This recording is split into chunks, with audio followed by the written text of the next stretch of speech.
Live audience. 7 minutes can save you 15% or more in your car insurance. I bet you're thinking, shouldn't that be 15 minutes? Only if you plan to do business with Geico. Right now, I want to show you how you can take 7 minutes and spend it on your current insurance coverage so you can save some more money and put it back in your pocket. Now, why save money? Well, the economy is totally trashed right now. There's people out of work. Average incomes are down. And one area that's a significant budgetary on the rise is car insurance. Okay. You can cut the cost of your car insurance and help balance your budget. Let's face it, economic conditions in the last several years have caused major problems for everybody. People are hurting financially and want to find ways to save more money. The average household income has dropped from 2007 to 2012 from about $52,000 a year to just over $50,000. So that's an average drop of about $2,000 a year for the family income. Secondly, unemployment rates are on the rise too. Now, one other thing too to keep in mind is that insurance is something that's required by every state in the union. So it's one of those things that you got to do, but we got to find ways to do it effectively and cheaply. But don't give up hope. There's simple and smart ways to save money by using your current car insurance program, just by making a few simple things and simple changes in your coverage. Okay.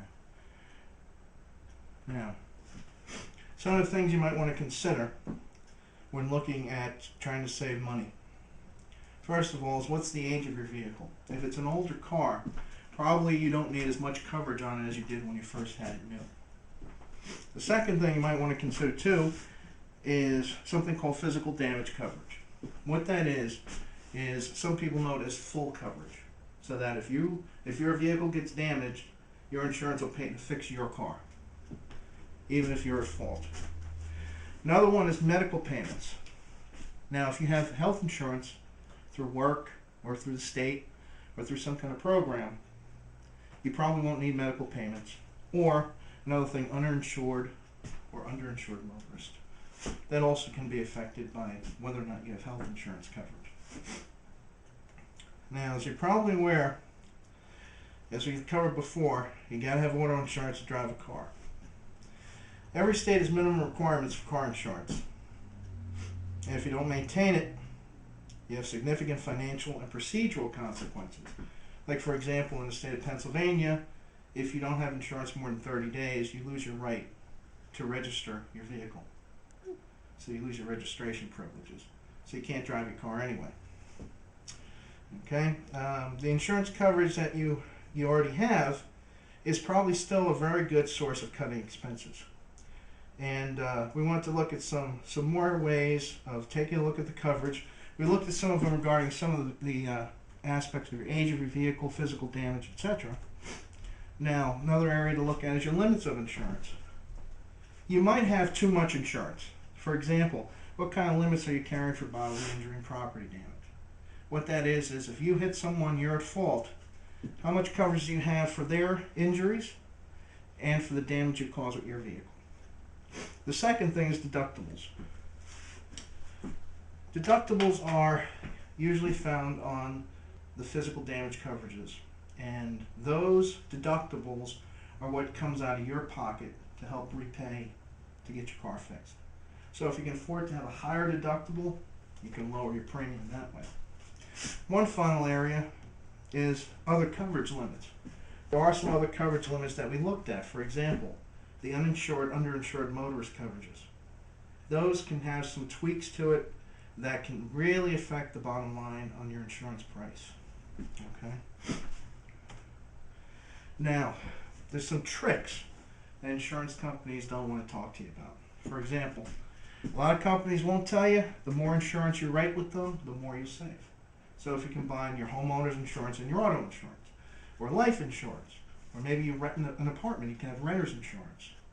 That will affect the price of your auto coverage. Okay?